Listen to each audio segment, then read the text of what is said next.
Right, the first of the what can we expect videos for the European Championship. I'll make a video about what to expect for every team, I'll do reviews, game analysis, previews for the tournament and individual games, and then repeat all that for the Olympics. With that being said, why not start with a team that isn't expected to get out of the group stages, but one that nonetheless could cause some problems if they're not given the respect they're due. So, what can we expect from France at the European Hockey Championships? Well, France is one of the hardest teams to preview, reason being their squad varies immensely in every aspect. As of today, France are 12th in the FIH World Rankings and qualified for the tournament after winning the 2019 EuroHockey Championship 2, but these rankings are not completely accurate when it comes to France. They're not one of the participants in the Pro League and thus have only recently started playing international games again, but these were friendlies and Jeroen Delmee would have no doubt used those games in part to assess his squad and to try a few things out. One game was a narrow 3-2 win over Canada, the second was a heavy 5-0 defeat against Belgium,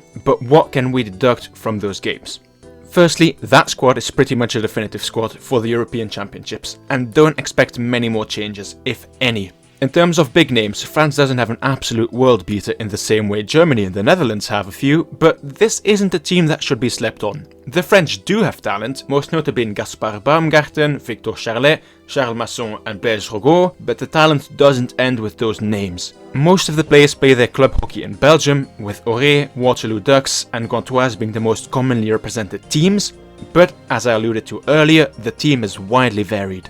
Should this training camp squad be the final squad, it will contain 4 players that qualify for France's under-21 in Timothée Clément, Mathieu Deguillon, Antonin Guideau and Benjamin Marc, but the youthfulness of the squad doesn't end there though. Among others, Tinvé, Bélanger, Rojo and Brennecke are all 24 or younger. Now, some players such as Tinvé and Brennecke already have a wealth of experience, but it's still a good influx of youth to combine and learn from experienced players such as Van Straten or Charlet. One way to look at this would be as an indication that the FFH and Jeroen Delmee are considering this tournament a learning experience rather than a tournament where they'd go all out in hopes of shocking the hockey world and finishing above either Germany or the Netherlands. This isn't necessarily a bad thing, and France won't just show up to make the numbers either. Or will they? Well, no one really knows. There are two sides to France. There aren't many recent games to go off except for the 2 recent friendlies. So, how did France do in the EuroHockey Championship 2 back in 2019? They won that with 3 wins out of 3 in the group stages, but just narrowly beat Belarus 2-1 and Poland 3-1. Furthermore, they needed shootouts in the semis after a 1-1 draw versus Austria, in which they scored their goal with just 5 minutes remaining, but then beat Russia comfortably in the final. They lost 2 games against Ireland that same year, but also narrowly lost against Belgium, keeping them to just 2 goals. Although this was clearly a game where Belgium gave some inexperienced players a cap and tried things out, conceding only 2 is not to be sniffed at. Again, this shows 2 sides to France and there is no way of knowing which one will show up. And though the younger inexperienced players probably won't play as much as the seasoned veterans, they will be on the pitch and they will need to be reliable from minute 1 in game 1. In terms of coaching, this is Jeroen Delmee's last tournament with France, as he's on his way to coach the Netherlands after the Olympics. He'll be looking to leave the French team in a better place than he found them, but he'll also be looking to get the win over Wales and he'll want at least 1 point against the Netherlands or Germany. Will they get it?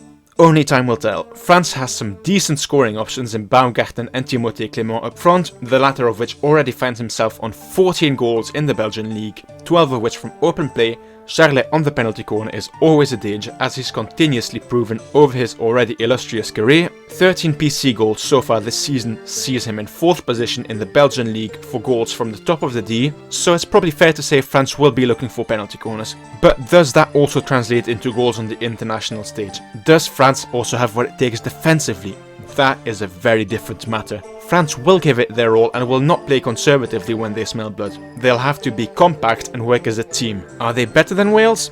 Very possibly so, but between now and the start of the tournament, injuries are possible, and when it comes to the top 2 places in the group, I'm not expecting any surprises. However, I'm excited to see this young French team, and they'll definitely add something positive to this tournament.